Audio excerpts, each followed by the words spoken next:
Ya ben görmedim, eksik kaldığım yerler tamamlayan.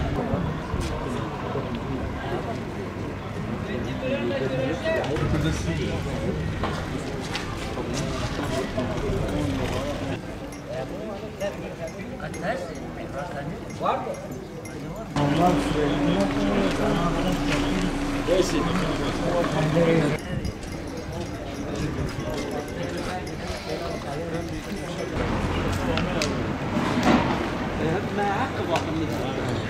Mahallenin genel sorunları, bu mahalle 1994 yılında belediyelik oldu. 20 yıl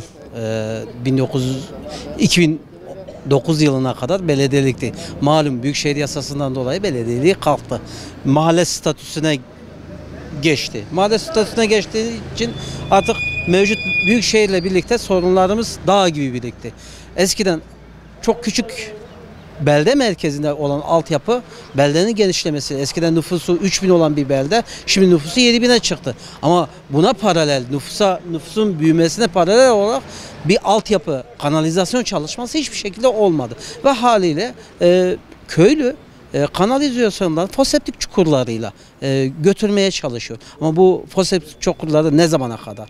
Çünkü belli bir altyapı olmayınca yol, kanalizasyon, bunlar bir medeniyetin olmazsa olmazın şartlarından bir tanesi. Bu şartlar yerine getirilmiyor. Bu köyde doğalgaz seçim öncesi 2023 seçimleri öncesi doğalgaz beldeye getireceğiz diye böyle bir seçim propagandası yapıldı. Mevcut iktidar tarafından, ancak sadece bu gördüğünüz ana cadde, Vatan Caddesi'nin üzerinde ve okula kadar götürüldü ama sadece boru döşemekle kalındı. Yani herhangi bir diğer tesisleşme yolunda bir çalışmaları olmadı. Sadece boru döşediler. Onun dışında herhangi bir doğalgaz çalışması olmadı. Sadece göstermedik. Vatandaşa evet biz çalışıyoruz havasıyla bir göz boyama diyelim.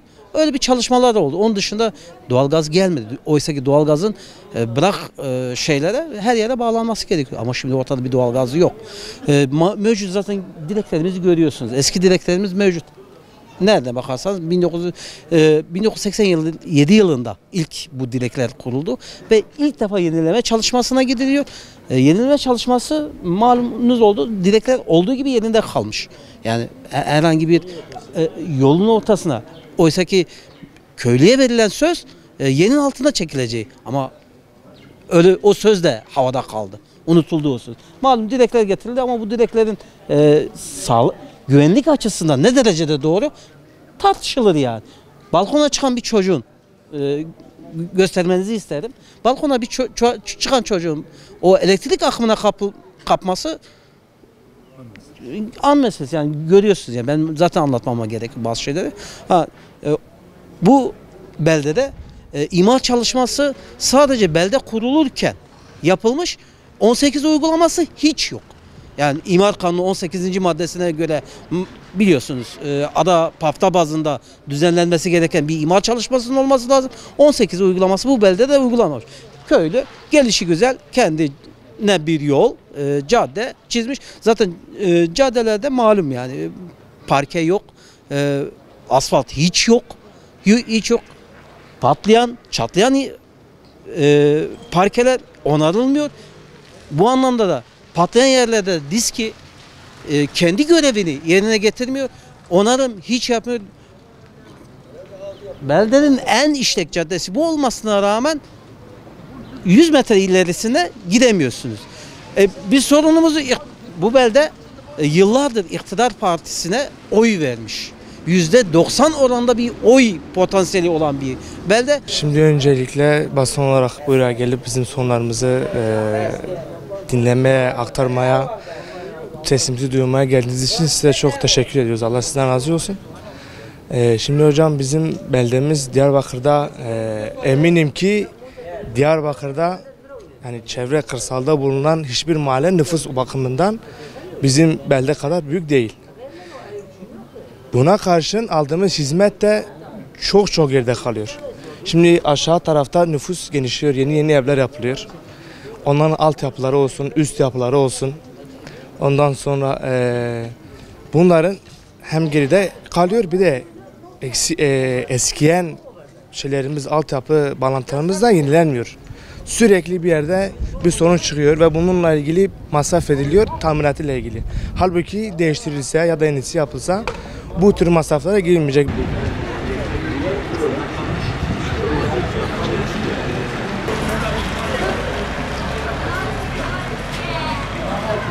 Şimdi özellikle kasabamızı tanımlanırken Diyarbakır'ın 4 ilçesinden rahat ilçe merkezinden büyüklükte bir konumdadır.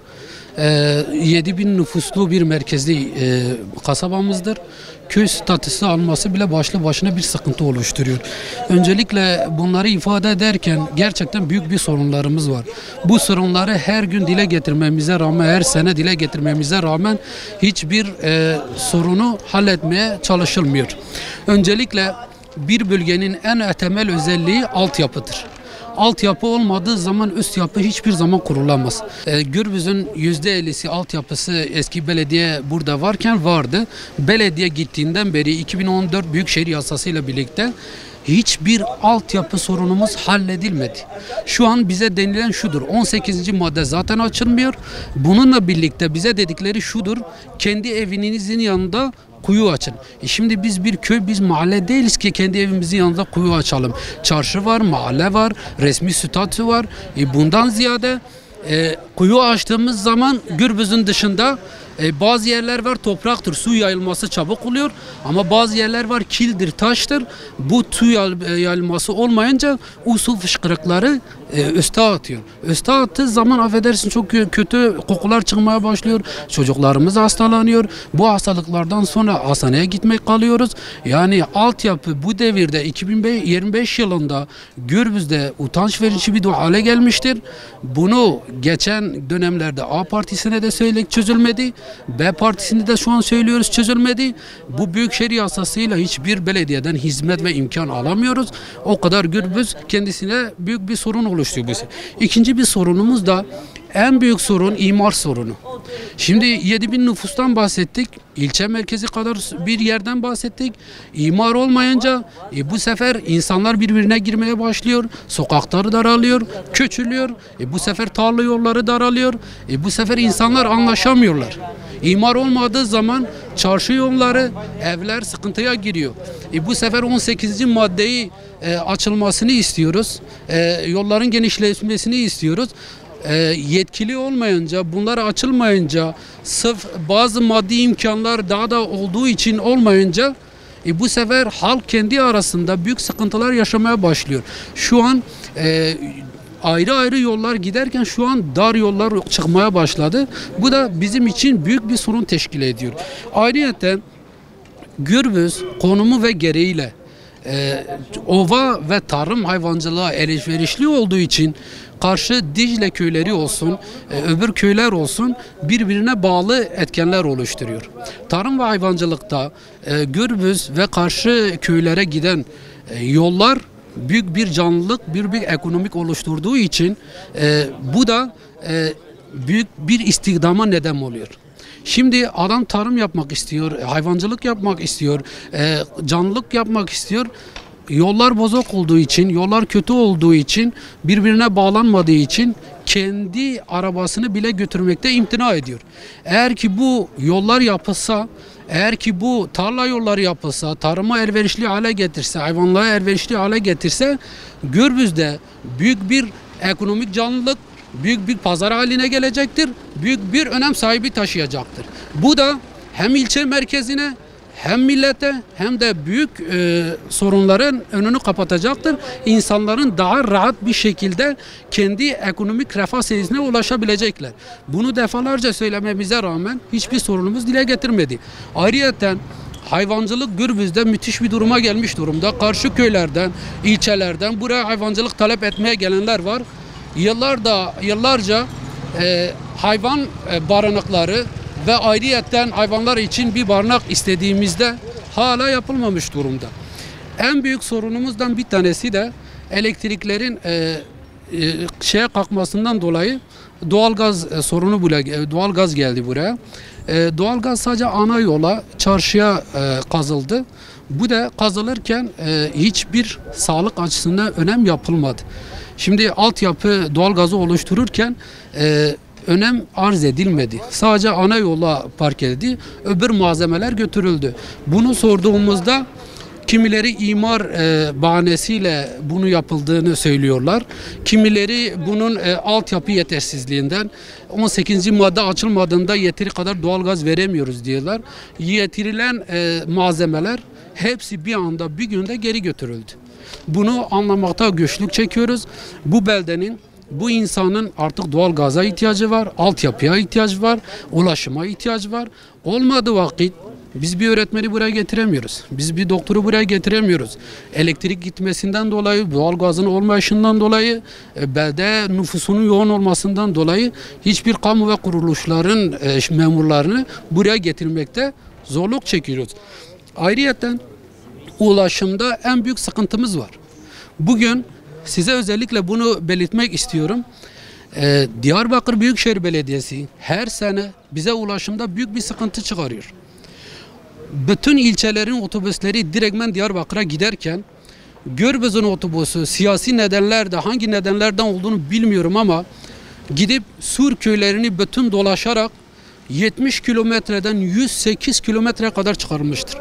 108 kilometre çıkarıldığı zaman bu da bize büyük bir engel oluyor. İnsanlarımız mağdur, mesai saatine gidemiyoruz.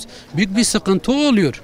Onun için bu durumun derhal düzeltmesi lazım. Bu Büyükşehir Belediyesi niye 1000 nüfuslu, 1500 nüfuslu ilçe köylerin otobüsleri direktmen Diyarbakır'a giderken Gürbüz'ün otobüsü niye 108 kilometre gidiyor? Bunu anlamakta zorluk çekiyoruz. Gürbüz köy değil, Gürbüz mahalle değil. Nüfusu itibariyle Diyarbakır'ın çoğu ilçesinde aynı büyüklüktedir. Çoğu Türkiye'deki ilçe standartlarıyla birliktedir. Hala bu insanları mağdur etmeklerle geçinmiyorlar. Ricamız budur ki bu insanları artık mağdur etmeyin diyoruz. Ayrıyeten hastane konusu, sağlık konusu. 7000 nüfusa sahip bir belde buradan bir serum için Hani'ye gidiyoruz. Bir iğne için Hani'ye gidiyoruz.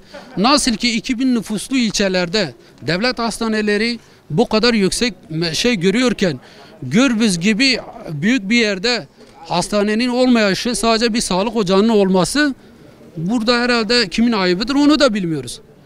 Eğitimde hakeza büyük bir sorunlarımız var. Her yerde büyük bir sorunlarımız var. Acilen yetkililerin, belediyenin her alanda Gürbüz'e el atması lazım. Yoksa daha fazla bu belde daha da kötüye gidecektir. Bu insanları daha fazla mağdur etmelerine hakları yoktur.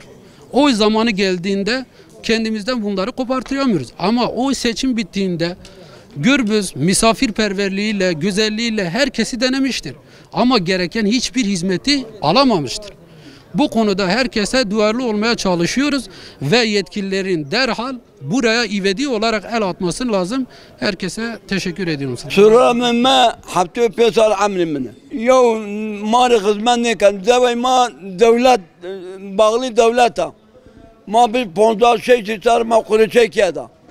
Uta maşine alakon badı davarık ma mumaki badı makinoni ma mevenişine nivedani maşin ma efendim sonra mana devri confida keda mana devri hizmet ke ondan sonra ma enerken o yav devri yani ponsar yani selam aleyke o yav faydayını mal ne rasan Şeyh Mahmud benu heniz benu falan benu bebon benu ana devletçiyim fakat yav devri hizmet ne kan fakat noti cevzi Ankara'da asu fakat vayni maçın ya baksa mesela. Vayni maçın. Vallahi billahi tallahi mena Davud Semedi Teybi vallahi meray erinay me parayday me erinay me batu vavecu.